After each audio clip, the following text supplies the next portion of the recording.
In a previous video, we explored how random number generators aren't actually random, even though they can be impressively accurate. Reused jokes aside, since pseudo-random number generators use a seed and some fancy math to output a string of numbers, if you know the starting state, you can predict the entire sequence. That means we need a source of pure chaos, a source of entropy. To achieve that, we covered up a camera lens. Even though no light was getting in, the pixels were still jittering due to the juicy thermal noise in the sensor. Essentially, heat causes electrons in the silicone to jump around in a random pattern that no algorithm can easily predict. However, I saw a comment that asked, can't we just leave a pin open on the microcontroller and measure it? It sounds like a great idea. After all, things like cosmic rays, Wi-Fi packets, thermal fluctuations, and even atmospheric discharge create an electromagnetic soup of randomness all around us. So I left the pin open and started measuring the analog to digital converter on pin 34. I didn't see much until I accidentally touched the pin, which sent the readings haywire, which kinda got me wondering, does that mean my meat is an antenna? And the surprising answer appears to be yes, we can even see it on a multimeter.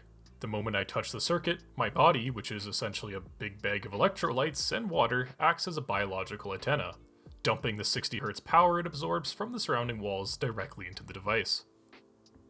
However, as awesome as the title of Is My Meat a Random Number Generator would be, I decided to just use a jumper cable so I don't have to stand there holding it. And now, looking at the jitters, we can finally ask the random oracle, can I reuse another old joke? Well, perhaps there's still some hope, because looking at the data, I noticed something strange. When I graph it out, a clear pattern emerges. It was a pattern that even my meat antenna showed, one that looks suspiciously like a 60 Hz sine wave. It turns out the pin wasn't being influenced by random cosmic rays, it was being completely overwhelmed by the nearby power lines. To address this, I built a voltage divider using two identical resistors.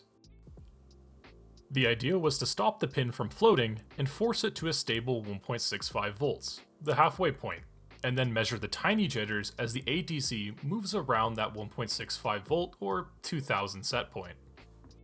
And again, looking at the stream, we get an absolute mess of data jittering around the expected value.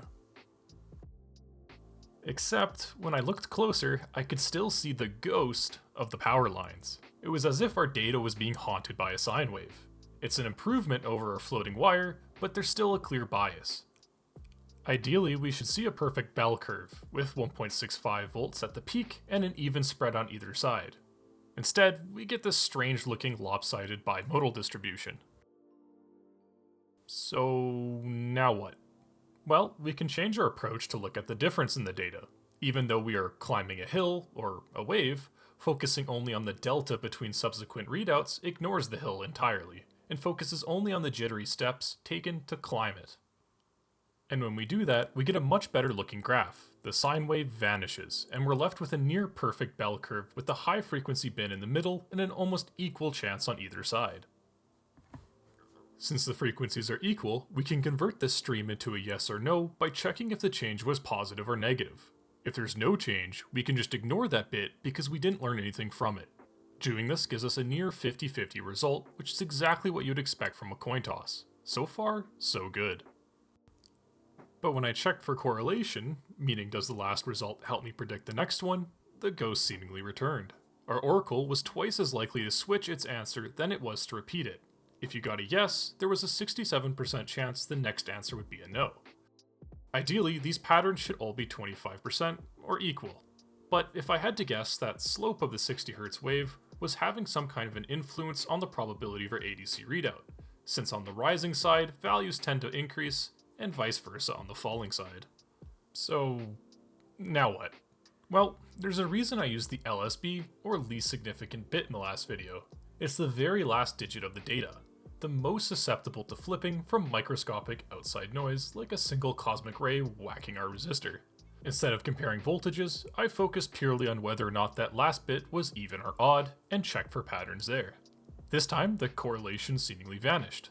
Knowing one result tells you absolutely nothing about the next. They're all equally weighted.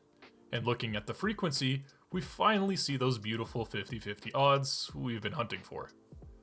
One last sanity check is to update the code to collect exactly 4,096 samples. at a locked rate of 1000 Hz. By ensuring the sample count is a power of 2, we can do a fast Fourier transform. This operation switches from the time domain to the frequency domain. We can check for a ghost in the room, which will show as a hidden dominant bias at a specific frequency. Crucially, we don't see a dominant spike at 60 Hz, the mains power frequency, or say at 120 Hz, a second harmonic. Instead, it looks closer to broadband noise with nothing standing out. Which means we can finally ask the oracle one last time, will this video do well? Darn it.